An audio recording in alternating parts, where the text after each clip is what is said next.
almost have to like loop them to mix them in and then let them ride out for some of the tracks, because then there's some shit that's like, you know, a minute and a half that you want to mix in. Some of the shit gets really short, but you have to, you know, you can't. And this is where there's shit you can't do on like a real turntable that you can do on a digital turntable now. Like setting your loop points. Yeah. Setting your loop points, writing a re-loop section, revisiting sections periodically. What I really enjoy is revisiting a section periodically over the course of a mix. Mm-hmm. So like tease at one song, like that I intend to use later, and have that just have it ride around like on deck D or whatever. And then so like what you're talking about, what I'll try to do in some of my tracks or in some of my mixes is I'll get like a drum and bass version, a dubstep version, and then like a VIP mix of all the same track.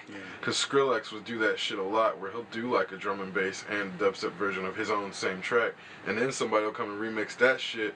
So by the time you heard it on the third time, you're listening to the fourth drum step remix. Exactly. But there's then continuity through the mix. So there's like all these different things concerning like it's like real symphonic and orchestral progression applied to mixing, but you have to have the actual tools to EQ it on the fly at the rate to actually be able to do it, where you're like, so like I took like a grew up a screw up track and mixed it into a VIP remix, but because of the way the EQs happen, you can't tell that it's like two different tracks. It just feels like it's like changing it, like it just feels like the single track is like evolving or something, but it's really mixing. Yeah, I often find myself looking for tracks that are short and extra grindy and have like, you know, really borderline science fiction noises where they can be utilized periodically to add tension or to really, you know, emphasize like this is where things are about to change. And sometimes that can happen in the middle of a song, and sometimes it happens at the end of a song. But sometimes there's one track that I have that I can't even remember the name of it right. I think it's like called like Tight Coil.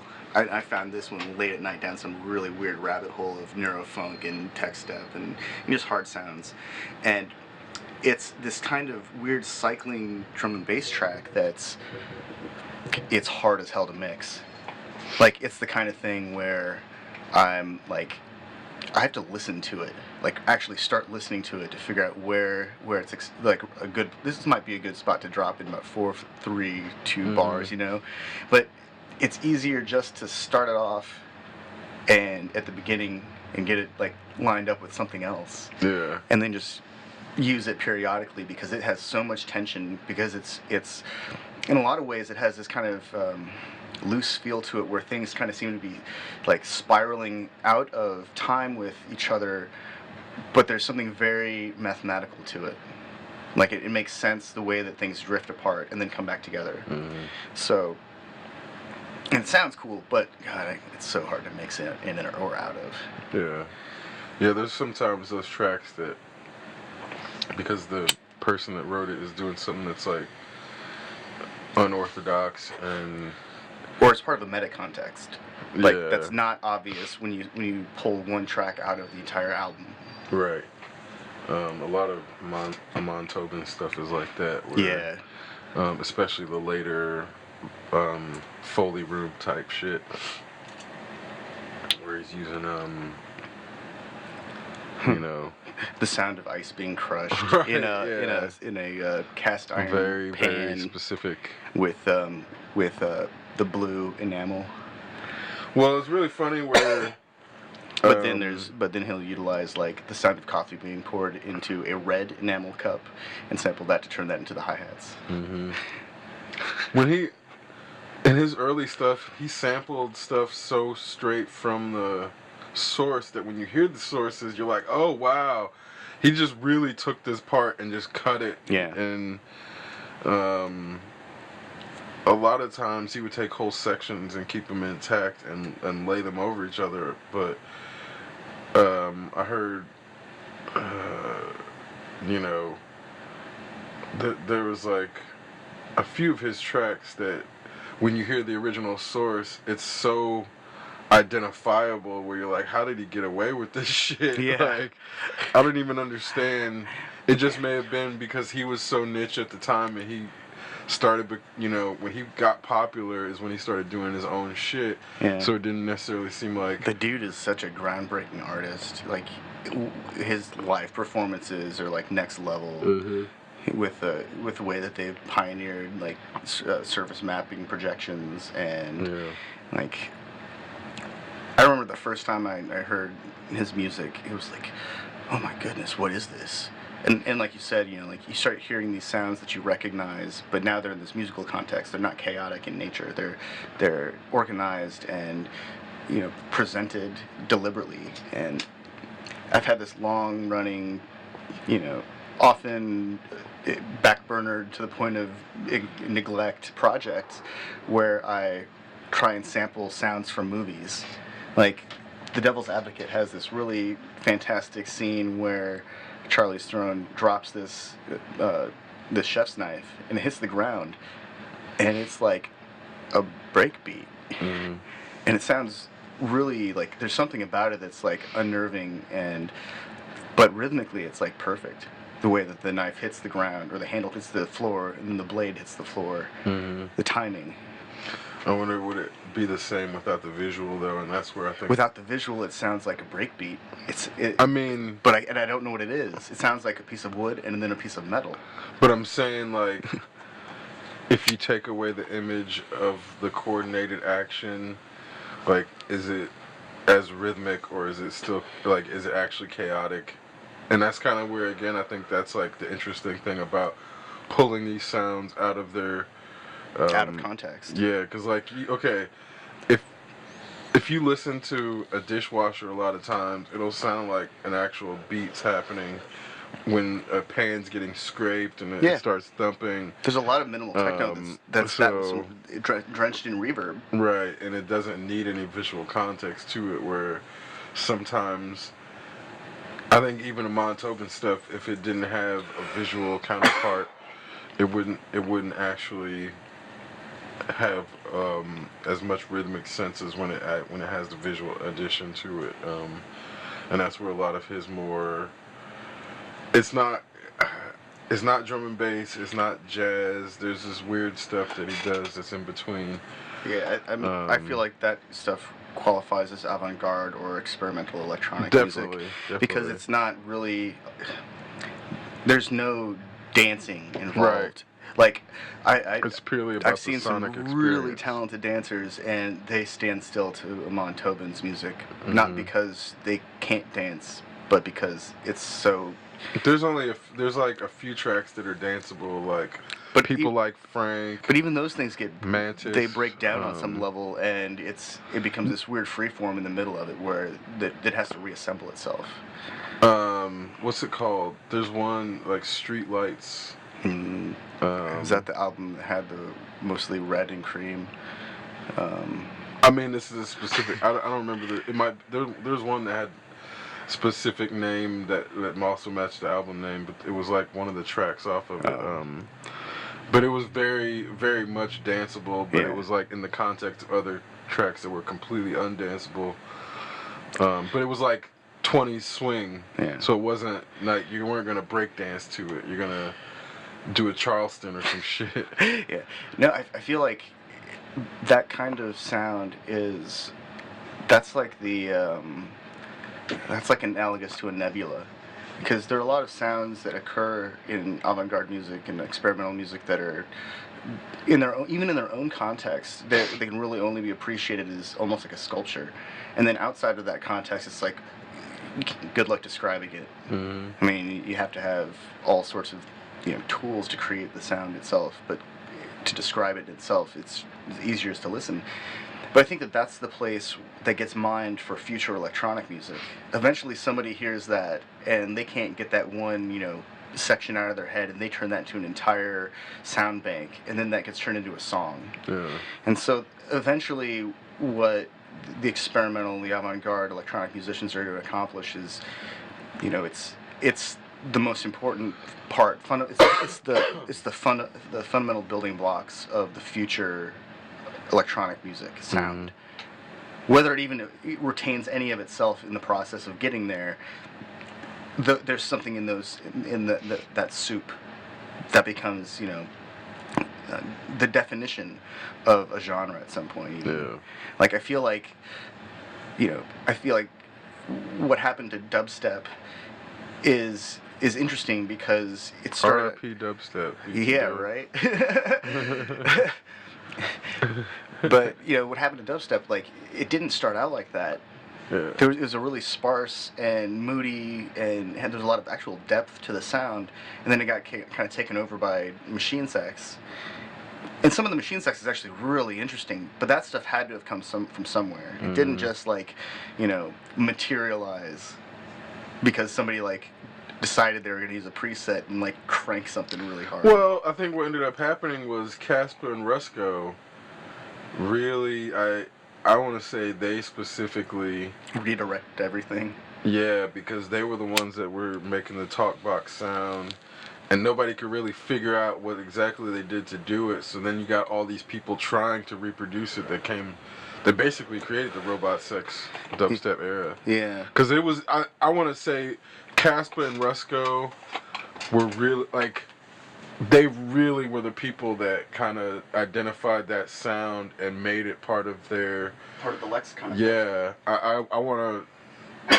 I can't really think of anybody besides those guys that did it earlier and did it as ubiquitous in their sound. Because Skrillex was a little bit later.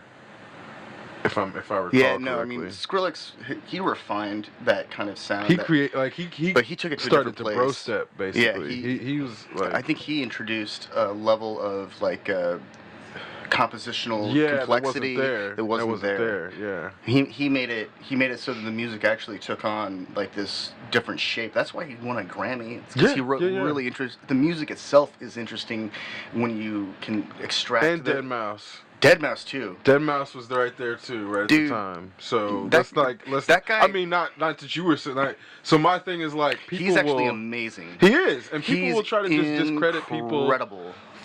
Because they don't like them or they don't like the fact that he has a fucking Ferrari or some shit. How about his command center? Is one of the most amazing spaceship synthesizers imaginable. I mean, that's why people want to discredit him is because they see that shit. He shares everything on his feeds. Yeah. Joel Zipperman is his name or whatever. That guy is amazing. Mm-hmm. And what he does for huge scale electronic music, or what he's done or what he continues to do. I haven't really been paying attention to it actually. He's on Cube 3 or 4 or something now, and it's even more absurd than it was before. It does things now that wouldn't have been conceived of before. It's on the level of Motley Crue, picking up their drum kit and spinning it around like a roller coaster ride. It's that level of incredible. And, I'm sure that there are some really huge electronic acts out there, but I don't ever hear references to the stage performance like his shows. Mm-hmm. The only person that I can think of that comes close is Amon Tobin, and he's leading some really hardcore, avant-garde charge. But Deadmau5 makes accessible music, and continues to make accessible music. And he's on this I think he's on a techno kick or something. I remember reading that he and Richie Houghton were doing something together at one point, and it's those guys are at a point where they can do whatever they want. Yeah, pretty much. And bravo, absolutely bravo, because it's hard to even conceive what that actually is, to realize what it really is, to be at that level of success, and not to be a part of the mainstream commercial sector of the United States. They've carved their own way through it all. That's super bad. Yeah. I mean, those dudes actually deserve trophies and shit. Yeah, I mean, they use the internet to usurp the fucking system, basically. Yeah. And they came out on top. And then through all of that shit, managed to keep it real, in preserving themselves. Yeah. And I think that's kind of where you don't actually see a lot of people able to do that where they do it outside of the system, Yeah. and then end up getting integrated into the system while still preserving themselves. Because then you got like Skrillex making tracks with Rick Ross for fucking Suicide Squad, like that's one of those things where that track is so fucking awesome. You can't deny either one. You can hate Rick Ross, you can hate Skrillex, you can hate the Suicide Squad, but that track, it came together where you're like, this shit is just fucking amazing. And if anybody says that track is not good, fuck them. They don't know what they're talking about. That song is so good. It's so good. No, it where you're is. like, because my thing is like with Rick Ross, he's the fucking fakest bullshit ass, like, studio fucking constructed gangster, used to be a prison guard, fake ass, phony motherfucker. And then it's like, But it's entertainment, though, right? I mean, now Yeah. it used to have some sort of cultural relevance in the sense of it was trying to express what was happening on the street. Now it's just a fucking show. It's just it's completely entertainment in a way where if the people actually did what they said, they'd end up like fucking Tekashi. Mm-hmm. And end up being like, oh, you got close to actually doing some real dirt, and now you're in the fucking prison because you had to fucking rat on everybody. Like, I whenever I think about like the absurdity of trying to make the image exist in reality, I'm reminded of, I think it was T.I. who got brought up on federal charges of possession of like machine guns or some dumb shit right after he'd been signed on some multi-million-dollar deal and had his like dream studio constructed and had all the had everything. It was all ready. He was ready to go do all the things, and the next thing you know, he's like tied up in the justice system because he wanted to have some fucking big guns. It's like, basically, it's like, dude, you just rent them for the videos. You don't actually. I mean, just hire security. just that too. That's all you gotta do. That's all you have to do, dear rappers. You want guns on your fucking bus? Hire security. Yeah, those guys then are you got licensed. legal guns. They're licensed. They've been trained. And then you don't have to they probably have fucking military experience. The cop pulls you over, and they check your shit, and then you just keep moving. There's no bullshit, and that's the craziest part. Is like, I think even these big rappers end up getting caught up in that dumb shit where you're like, dude, just hire. You got all these bands. Well, fucking you got Snoop bands Dogg, bands Snoop on Dogg had bands. security and all that tied him up for a period of time. But somebody died. But that's how he got off a fucking murder case. That's because he true. had security. Because if he didn't have security, you know where the fuck he'd be right fucking now. prison. And that's exactly how he got off. Yeah. Snoop Dogg ended up shooting him, killing somebody via security. Got off because he had hired security. And that's where it's like, it sounds like a horrible example, but that's literally the barrier you get of protection. On some level, I think that's one of those like measures of gangsterness. Yeah, exactly. I mean, that's like. That's why Snoop Holy Dogg is shit. doing shit with Martha Stewart, who also went to prison. But they're not in prison right now. That's true. Like, Martha Stewart, and that's what's fucked up about rap right now, is you got Martha Stewart more gangster than like 90% of all these people that represent hip-hop or rap or whatever the fuck you want to call it. I'm sure there's some rappers who are actually extra gangster, but they just haven't reached the same kind of level of recognition. I mean, but that's okay. This I is the feel problem like with defining the image with reality. No. What I mean is that I feel like at some point maintaining that image is so time consuming that it would prohibit development of the artist itself. Exactly. Because which is why gangsters don't rap. It's one thing don't rap. to be an artist, and it's another thing to live the lifestyle of an artist, and they're not actually the same thing. Nope. And again, this gets back to the whole notion of how people are just posers to fucking get the women and get the fucking dollars to pretend, and then once the shit's over, they just disappear. Because nobody wants, like, all the shit that comes with pretending to be a gangster, nobody wants that shit. when the fucking money and the women are gone, because then you just have to basically defend your shit from aggressive dudes who want to steal your shit all the time, that are fucking out to rob you of the jewels and the money they think you got. And that's kind of where people think they want that shit until they get robbed the first time. Because that shit definitely happens. That's just, it's just a matter of time where, again, it's like, if you put yourself out there as the person, like the same shit with Tekashi, because before he got caught up with FBI, people had started robbing him of his chains that he had started daring people to rob them of. Do you think his online platforms are still generating revenue? Yeah. I mean, his management company still exists. Well, I was going to say, but they're not together, but his management is probably the one who's getting money, or the state. He's not getting it. No, of course not. But it's still definitely generating money. And that's kind of where, he's talking about, he signed a fucking new record deal in prison. A whole new record deal. And that's where, again, it's like, these things do not stop people from generating revenue if the government doesn't want it to. Yeah. They could. The same way T.I. and Michael Vick got cut the fuck off. And that's kind of where, again... T.I.'s on the news again, though. Yeah, T.I. was for being fucking overzealously protective of his daughter Hyman or something like that. Some really fucked up shit. Like... There's some very crude memes now that show him at the instead of the light at the end of the tunnel, there's a picture of T.I.'s face.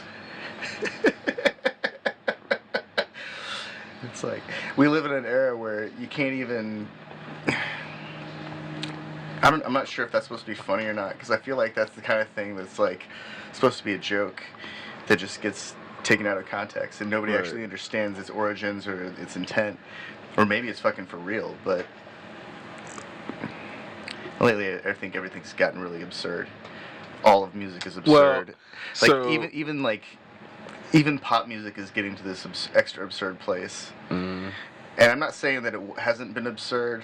It's always been kind of absurd, but now it's just like, what the fuck is going on? Yeah.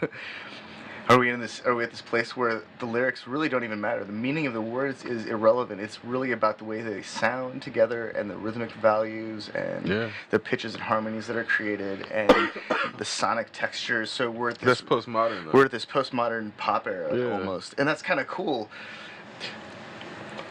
But it's also that's like a direct product of fucking postmodern art influence on culture, and that's, we know postmodern art was influenced by the CIA. And fucking not created, but directly influenced in a way where, even down to the Beatles, Grateful Dead, all in a manner of looking at it, all of this stuff is allowed to happen in a certain way. One of our mutual friends, Bahian, he has a lot to say about CIA and 60s era counterculture and the influence on I mean, it's not conspiracy. No, I know.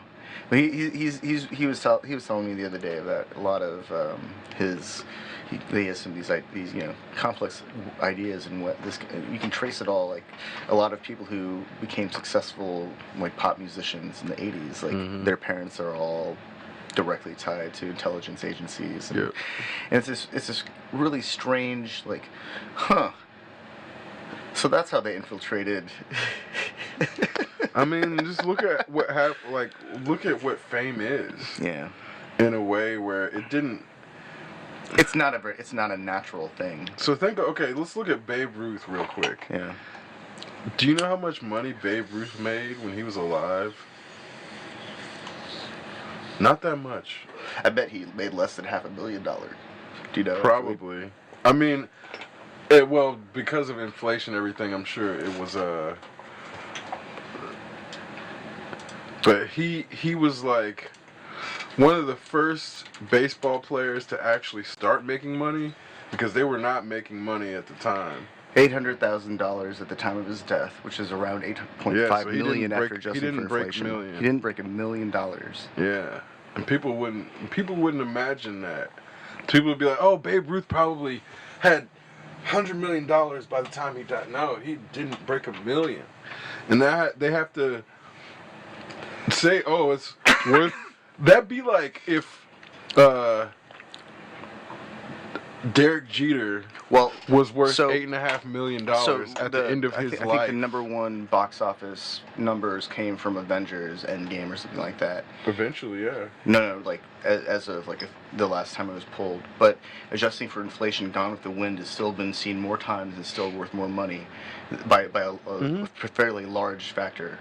Than any other movie. It's still the highest. It's not going to last forever. I know, but because it's had the longest run, and it was one of the first big movies that was it was like a cultural requirement. They've seen it practically. You have to see this movie. You have to. Everyone saw it. It's worth a lot, but only when they adjust for like tickets pricing over the course of time. And so eventually the numbers themselves will be like, let's just look at this objectively. Let's not adjust for inflation. Let's just look at it in terms of how many times it's been on the screen, and that really will determine everything. Because at a point, Avengers will have been seen. It'll have been Disney-fied or Netflixed or whatever a billion times. I mean, but they're talking. Okay, let's look at this realistically. They're also talking about a time when there was like a quarter of the amount of people on the planet. So they want to be like, oh, it's the same when... we had greater saturation. We had greater market saturation. Bullshit. Bullshit. They just want to make fucking Gone with the Wind the best movie of all time.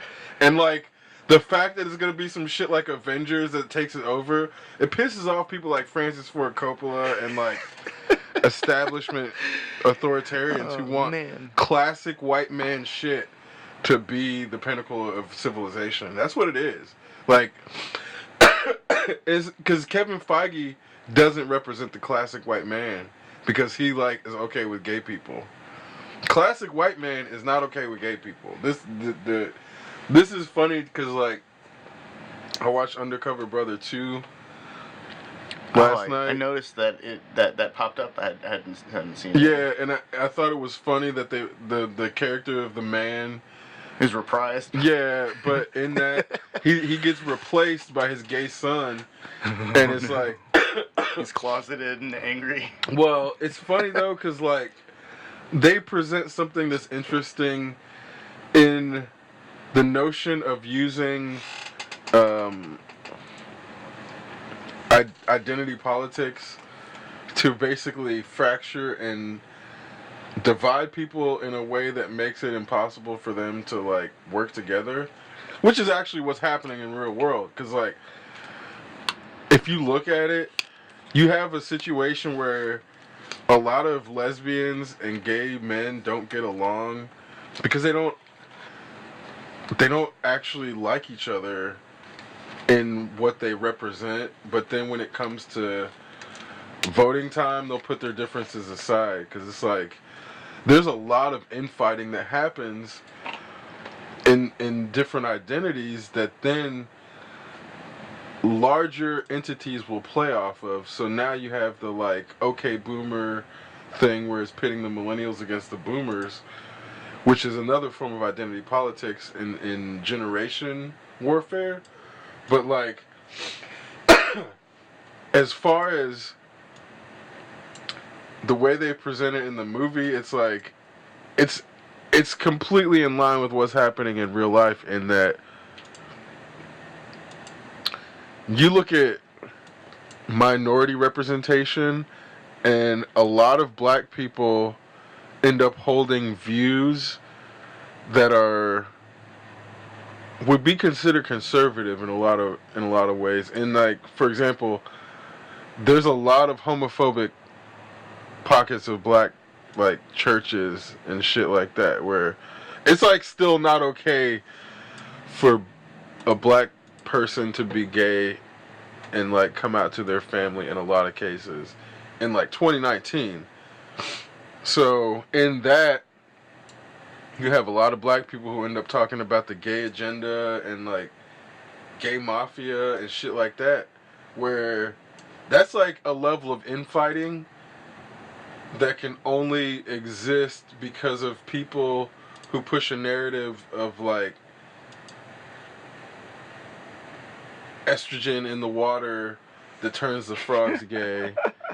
And then that's actually only influencing the black communities, but it's not a black person saying that originally. But frogs change gender when they're in the presence of like a concentrated gender anyways.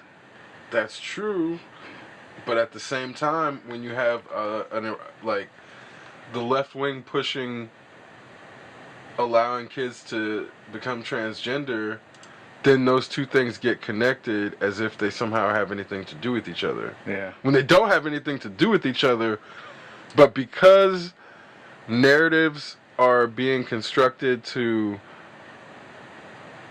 draw lines, then you get a lot of black people who will then fall into this like narrative of saying it.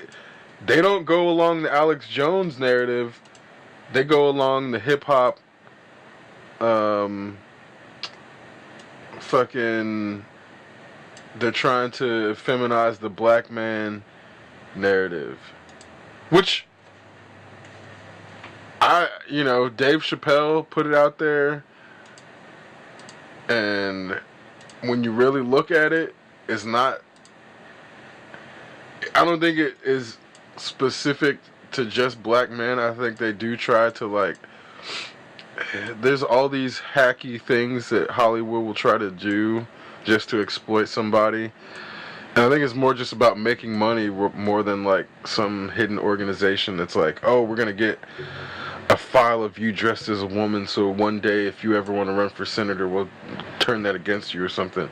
I don't think it's the latter. I think it's more of like some dumbass producers like, oh, I think it'll be funny if you dress as a woman and say this joke.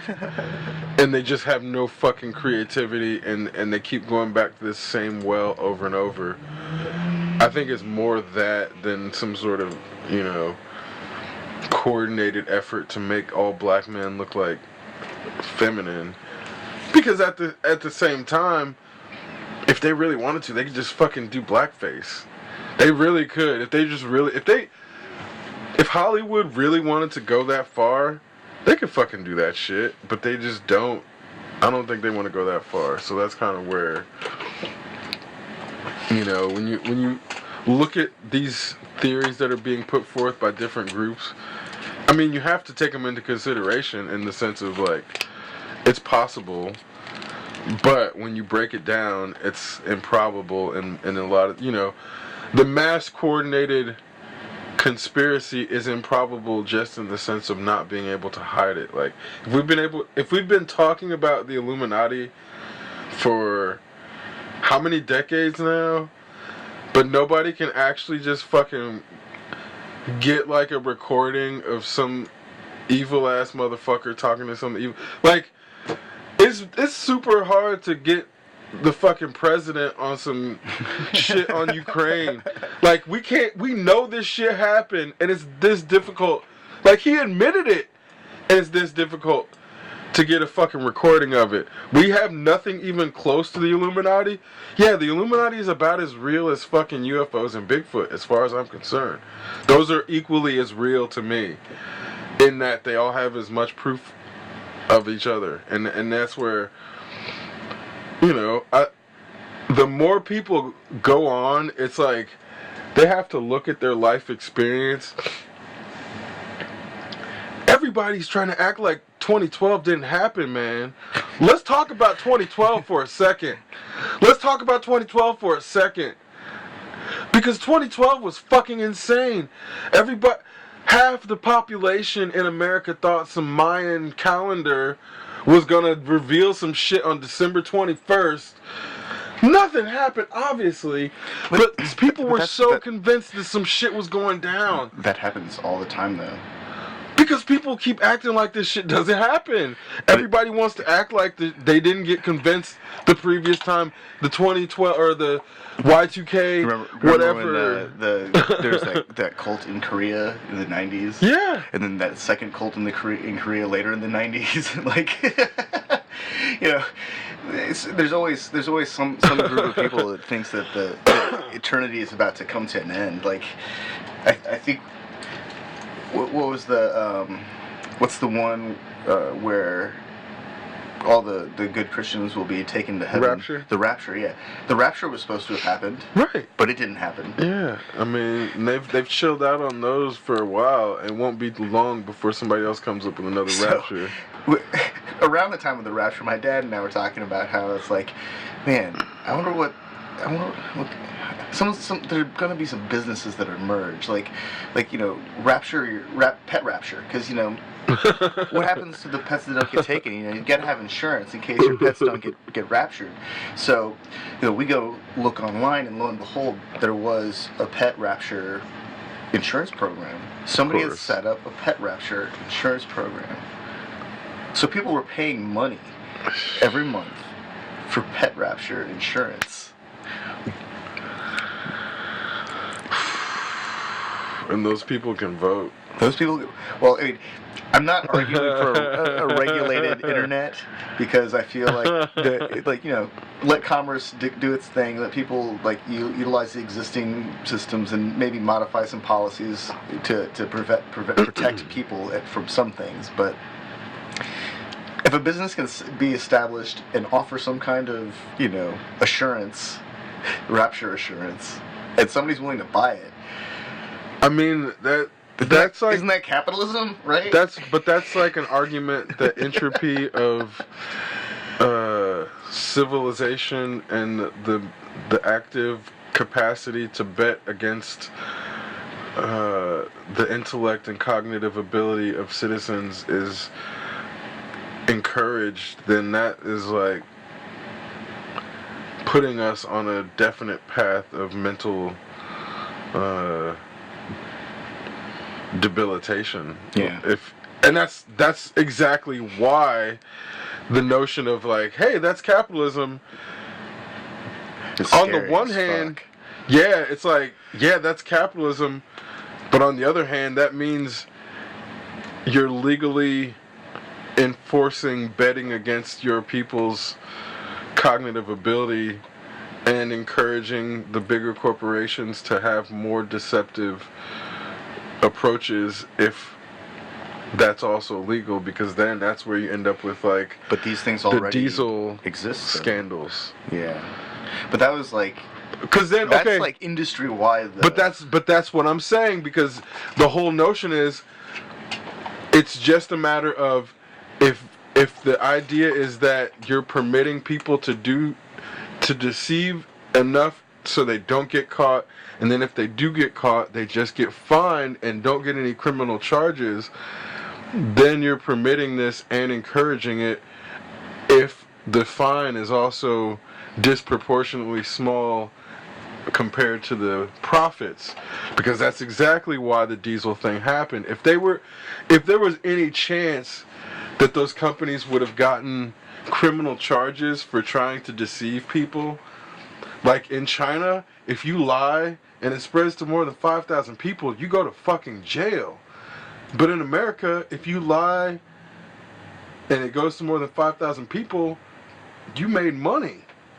And that's kind of where, that's probably, you know, if you lie and it's spread, there's more than likely the chance that you benefited from it. And in America, there's no actual legal repercussion unless somebody else can prove that they were directly damaged from that lie, which is really difficult. That's really, really difficult. Yeah. And this is where, again, you have to have somebody specific. And even then, I don't think it's a criminal charge. You can just sue for it. Where, you know, there's instances where you lie, like larceny or fraud, that constitute a lie, but it's not the same as just flat out lying for the sake of boosting. You know, like when Elon Musk was like, "Oh, we secured funding," he just flat out fucking lied. And they tried to sue him, and they tried to have the shareholders have some recourse, but he's not going to jail for that kind of lie. Which is like, should he? Maybe. I'm not sure. You know, if you deceive people on that scale using your platform in a way that then costs people billions of dollars, what's the difference between that and just going around and robbing them? But you know, I think that it's important that people are reminded that the only way that any kind of venture on the scale of what Elon's been attempting to do, and to some degree succeeding at for a while, is that's not really private sector money. That's like the state putting in a lot of money, putting a lot of resources that aren't easily identified or attributed to the development that or the progress that he's making. And it's a lot more than just Tesla and SpaceX and his. Well, but that's why SpaceX is doing well with the government contracts, and Tesla's not doing well in the market. Like, they're not meeting their production goals. NASA's like, you have to meet your goals. And SpaceX is like, oh, shit. Yeah. Those guys are super nerds. I mean... They're going to make us turn our homework in on time. Crap. We also have to fucking catch rides with the Russians. Catch up to the Chinese, catch up to the Russians, catch up to the North Koreans. India will be like, oh yeah, we just surpassed your communications abilities. Pakistan's like, welcome to the Players Club, guys. Yeah. And it's interesting to see the different, governments move towards AI and quantum computing rather than just flat out munitions. And I think this is where the U.S. government's very much lagging behind, and that's kind of where they have very monolithic thought concerning global standing and domestic security. There's so much weight in security and guns that it's like we're stuck in 1984 while the rest of the world moves into 2065 and shit, and that's kind of where Africa's gonna leapfrog the fuck out of America. It's really crazy. That shit's gonna happen, and Americans are not gonna. I feel like America as a whole is gonna. What we see now is what it's going to look like for a long time. Yeah, it has. And it has been, because this is the way it's looked since the 1930s at least. Mm-hmm. And that's when my house was constructed. Yeah, we're looking at homes and railroads and fucking stations. Old infrastructure. Yeah. And power stations. We're not. I went on a little rabbit hole of Alibaba, not AliExpress, but like the bigger company. Yeah. And you can get like flat pack houses from Alibaba, and they'll send you all the materials, and then you just gotta assemble it, or hire somebody who knows how to assemble it.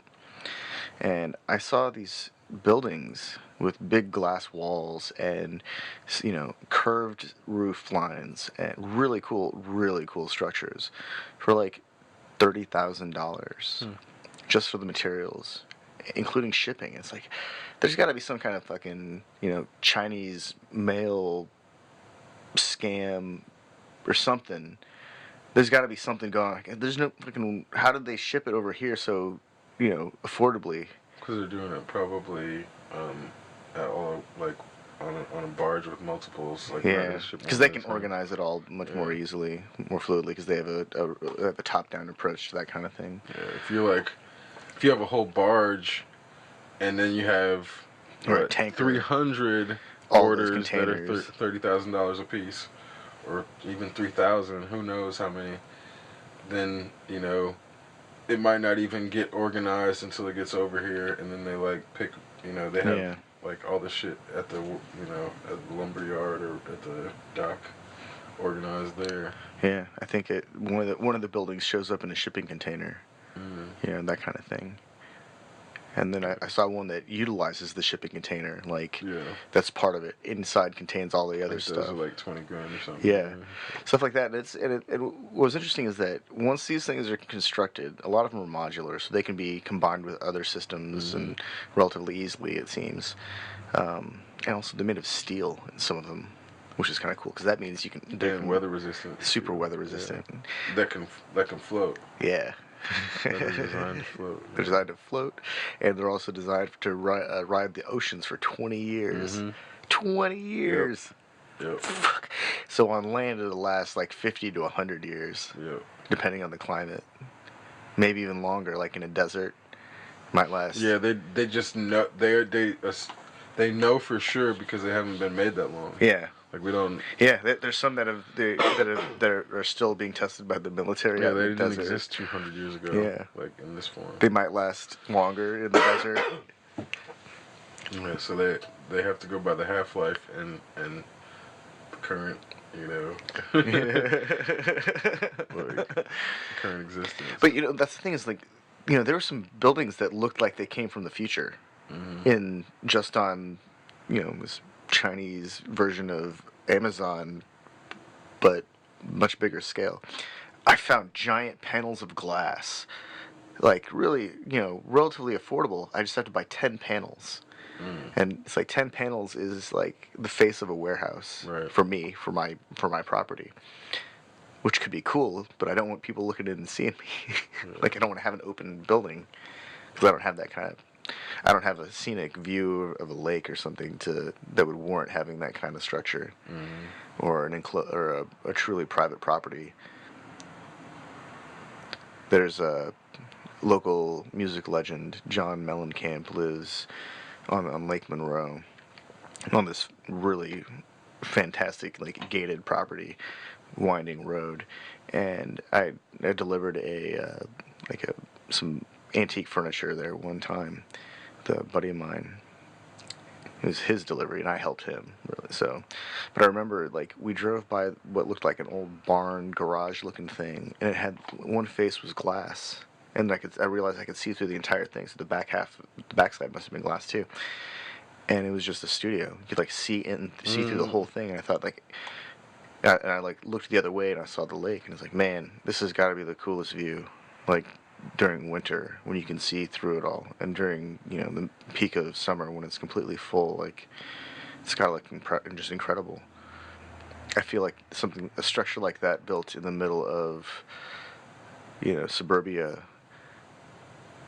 If every house had like a really like modern aesthetic, it would make sense. But when all the houses are designed with this kind of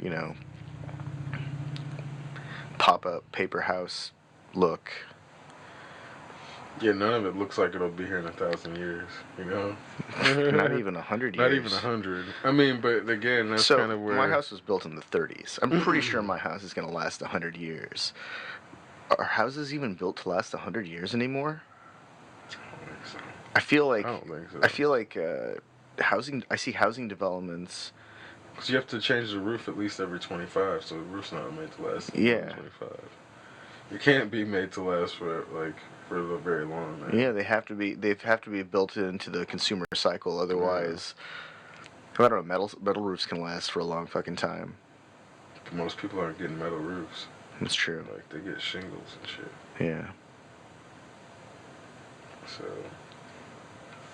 I really would like for Alon's shingle solar panel system to be. I mean, it's weird it took that long. But why did it take so damn long? Because of boomers, man. They just want to. They don't care about shit like this. Yeah. They didn't see the need for. Every car should have solar panels on its roof. Every fucking car should. And it should the entire surface that's not a glass surface should be a solar panel. Yeah. Every surface should be able to absorb photovoltaic energy or whatever. It only makes sense.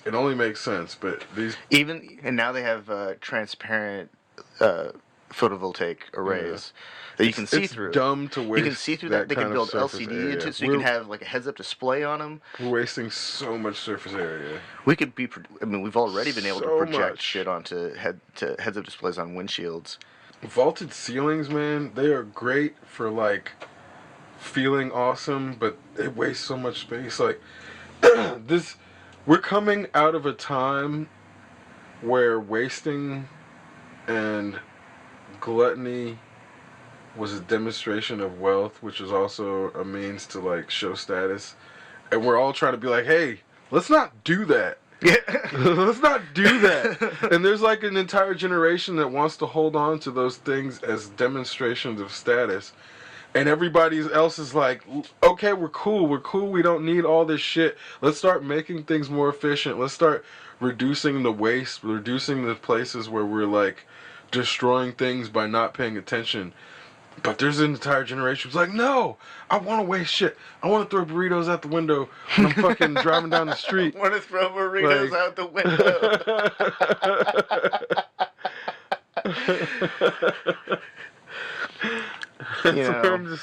I've only felt like I wanted to throw the burrito out the window a couple times, and it's when they didn't give me any fucking hot sauce. Because it's a whole thing, man. It's a whole thing. If you don't have the hot sauce, all of a sudden that tortilla wrap is just bullshit. It's some real first world shit where you get in a spot where you like paid somebody else to make your food, and then they fucked it up because they don't care about you, and then you want to like throw that food like at something.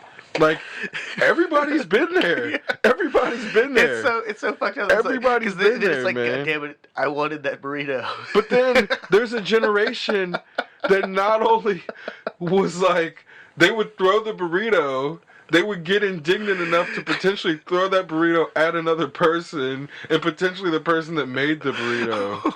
So we're like a generation that knows the feeling, but like keep it in check. The previous generation, they tossed the fucking burrito, man. And then demanded another one that didn't have spit or some other fucking body fluid in it. It's just indignant. So that's where I'm like, yeah, it's not like anyone actually wants to go back and be like, hey, you guys messed up my order. Like, nobody actually wants to be that person that has to go do that.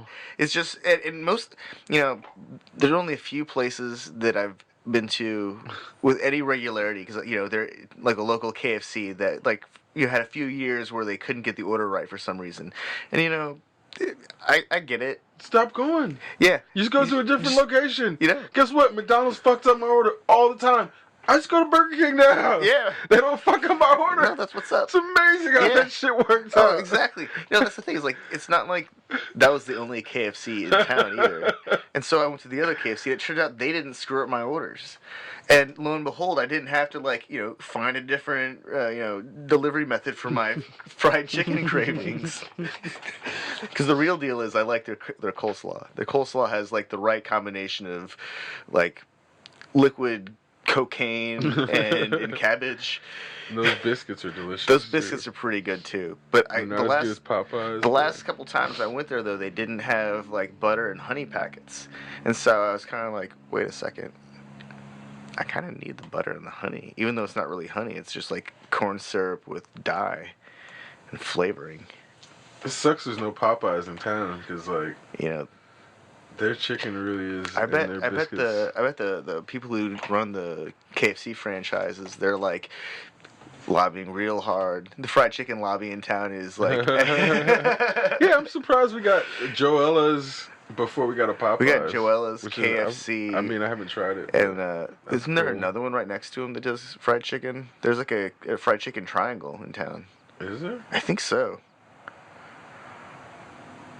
I didn't know about the third one. Oh, maybe there's not. Maybe I'm thinking that like McDonald's is somehow delivering chicken on a really low scale. If you're talking about chicken sandwiches, but not. Yeah, I don't think there's another fried chicken place there. There used to be a Boston Market at some Maybe that's point. what I'm thinking about. Yeah, there used to be a Boston Market, and it was right in that area. But that's been some time. No, it is a chicken triangle because there's a Chick-fil-A. Oh, It's like it's a really weird. That's like a oh, really yeah, I strange see. chicken Yeah, triangle. yeah. Somebody pointed it out to me one time, and I'm still, man. I haven't been back to Joella's. Like the last time I was there, they like tried to give me raw chicken. Oof. It was like partially cooked on the outside, and on the inside it was like Oh no. not cooked. They're like, "This is cooked." I'm like, "No, dude." And I can open that shit, and it was like not cooked. Damn. It's like, don't tell me what cooked chicken looks like when this is what you're serving me, like Yeah. kind of thing. And you know, the first time I went there, it was for like Lent, and I had a fried fish sandwich, and it was delicious. It was like the breading was fantastic, the sauce was fantastic, the bread was fantastic, and so I didn't actually have their chicken. I haven't had their chicken yet, so I still want to go. It's just Hey, like I one of haven't those tried things, that like place yet. yeah, It smells good every time I go by. yeah, it smells fantastic. They That gave don't mean us anything. yeah. My mom ended up getting a fish sandwich from Burger King that day. Man, Burger King's been on point lately. Dude, Burger King delivers. Have you had their pretzel bun? Pretzel bun? Yeah, it's fucking. A pretzel bun? I'm not sure I can do the sesame seed anymore after. A pretzel bun. Yeah, I feel like that requires an extra robust burger. yeah, So this is like a pretzel bun impossible burger? yeah. That's how I mean, I won't get my Possible Burger on the sesame seed anymore. I do the pretzel. You go all out. Yeah, Hmm. and then they have the bacon.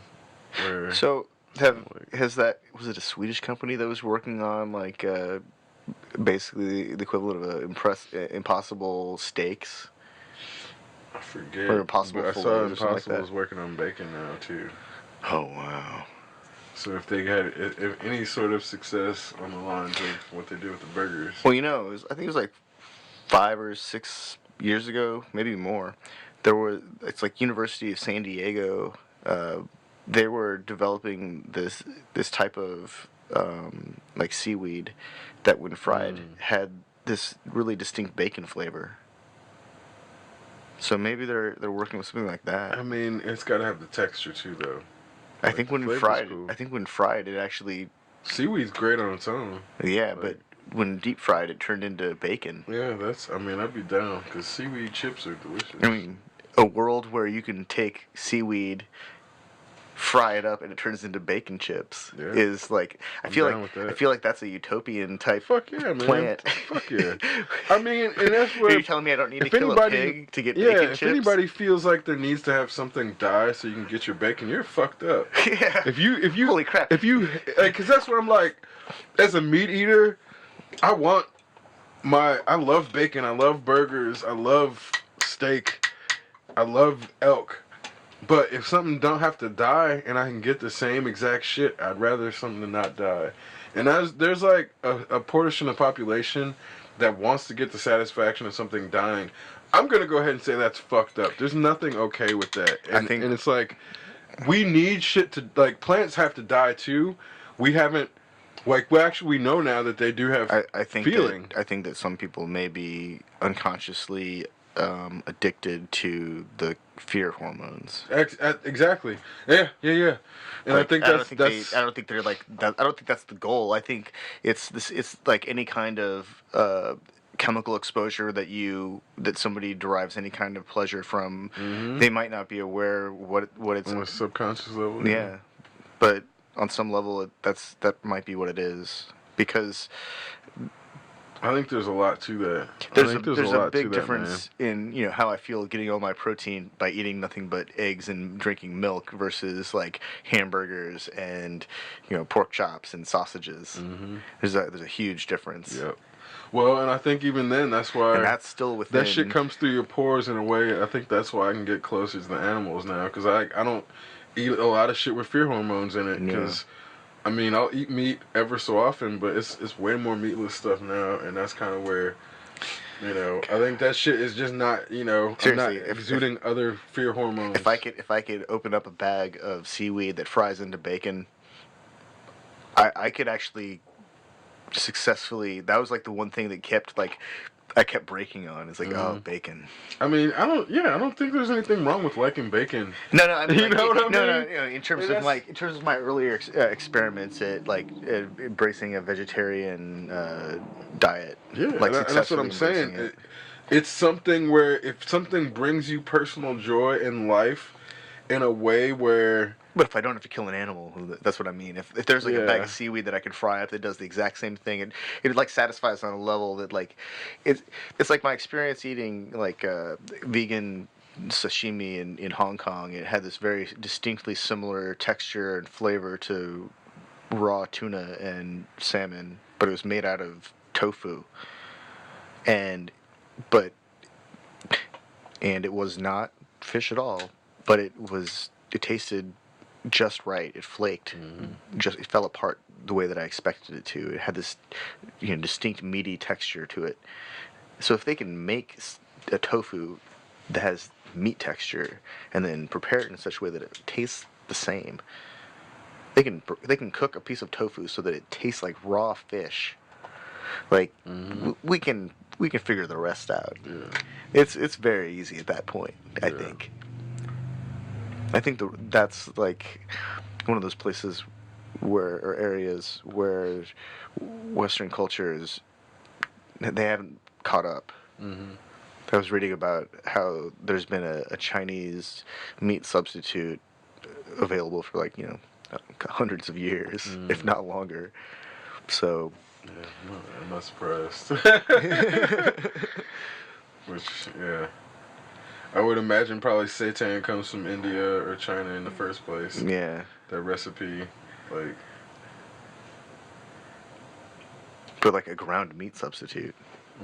I think that there's like it probably involves mushrooms. All this stuff is they've got the whole like culture of like preparing fungus in Asia is like completely different than the West entirely.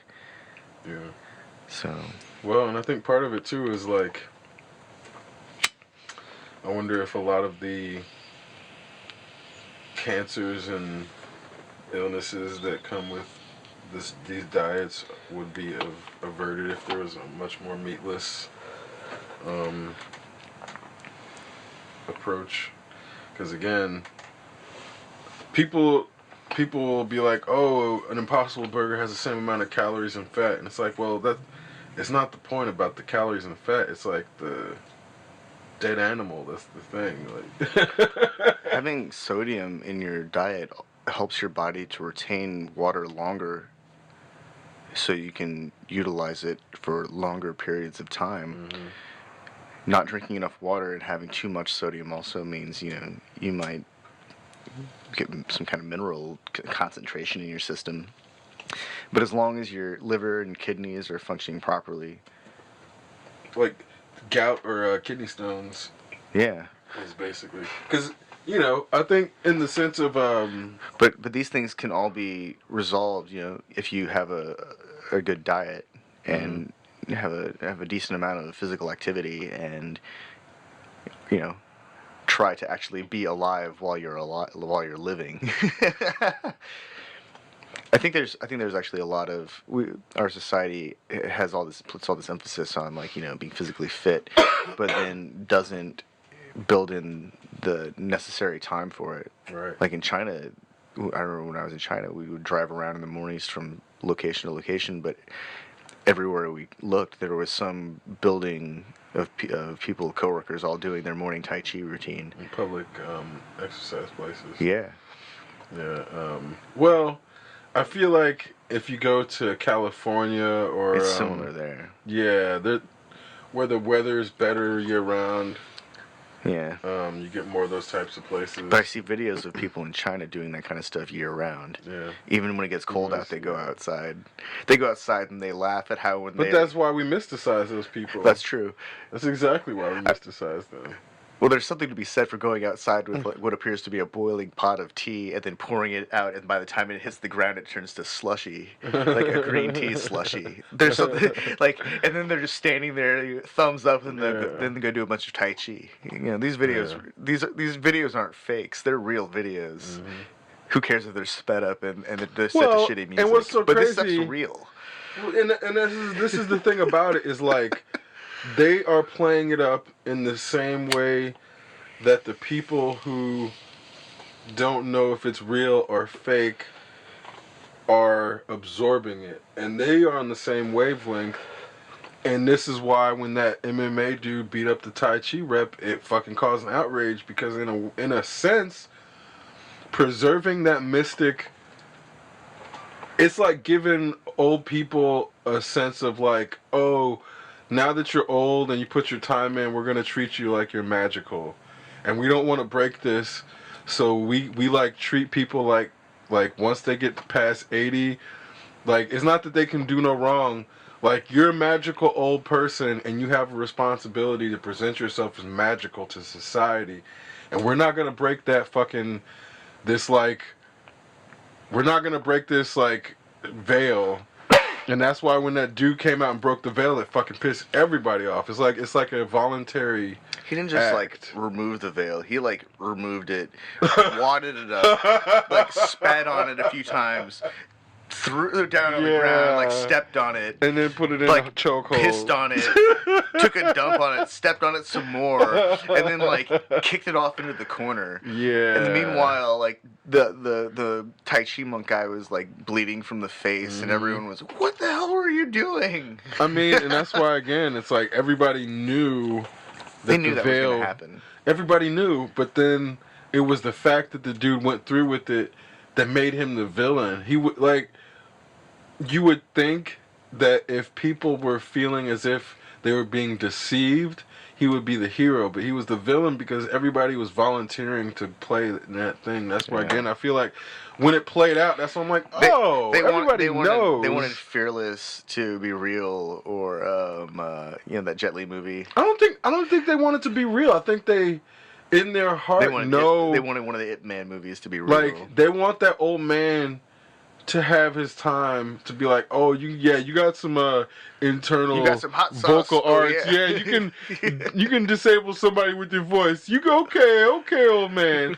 And society treats him like that, and they let him have his little school. And if you're stupid enough to go pay him and pay his fucking rent, there you go. That's where the capitalism comes in. They're like, if you are dumb enough to go into fucking Sifu Kia's school, that's on you for giving him your money. Hey, but don't fight Sifu Kia. You will master hand waving. Because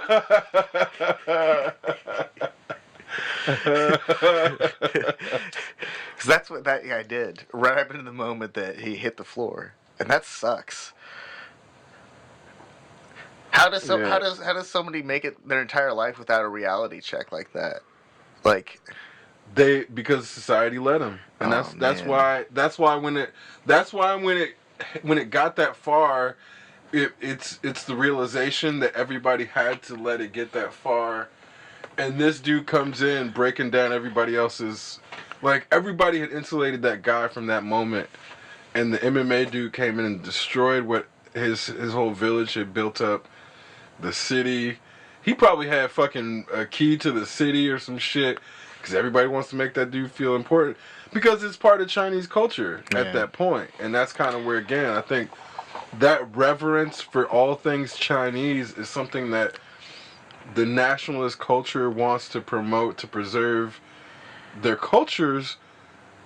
But there's like this youth revolt that wants to break those things down. I think it happens all the time. That are most... the most important things about Chinese culture are like cuisine and the restaurant. Those are like the two biggest contributions to humanity. Is like this is how everybody's cuisine is their most important. Yeah, but not just the food, but then the whole like service, the way that the Chinese restaurant, like a real Chinese restaurant service, that's like the real contribution, because that's like the framework for pretty much every restaurant type there is. They nailed that like well in advance.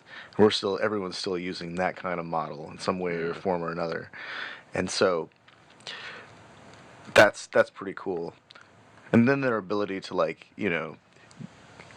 I'm not sure if it's because of time, they've had more time to get it to work, but the way that they've built in this kind of unity, this of purpose, this weird socialized unity, they're a lot more organized than I think than people realize or give them credit for being. Yeah.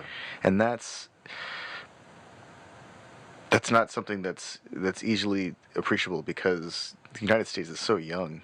Yeah. Well, I was thinking about it too. So we all know Alexander the Great. Yeah. I would assert that it's because our society romanticizes him and his accomplishments. How old do you think he was when he died? Oh, like 17 or something, right? No, it wasn't quite that young. Oh. But the point is, he was 32 when he died. We're not even allowed to become president until we're 35. So we live in a society that wants to romanticize this dude who became so prolific that by the time he was 32 and died, he has had a status that for, 1,500 years? I forget when, whatever his period. However long it's been since he's dead, we still call him the Great as if there's been no other fucking leaders. Yeah, wait. So wait. I feel like he should be called Alexander the Highly Notable. Right, at this point. At this point in history, right? We gotta have somebody else. Let's be realistic, because... But we still, the Great. The Great. The Great. That would assume he's effectively the greatest then, because nobody else is the Great.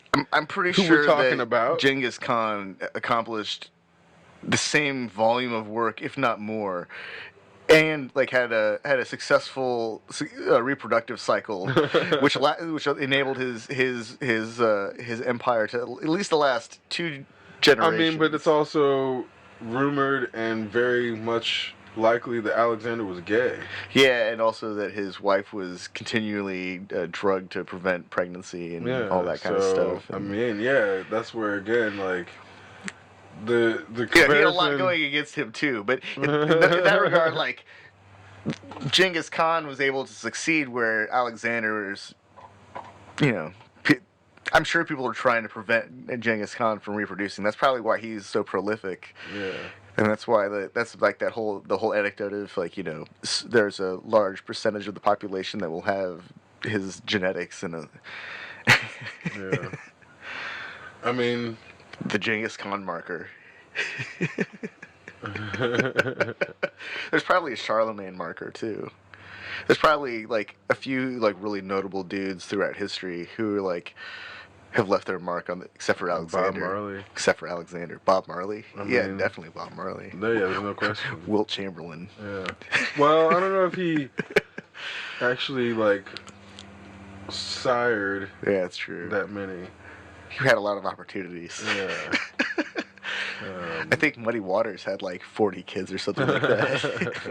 That he like recognized. I think B.B. King had a bunch of kids too. Fucking ODB. the untold. He's like prolific in untold ways. They all had to sign like agreements like beforehand. It's like you can't ever say anything about this.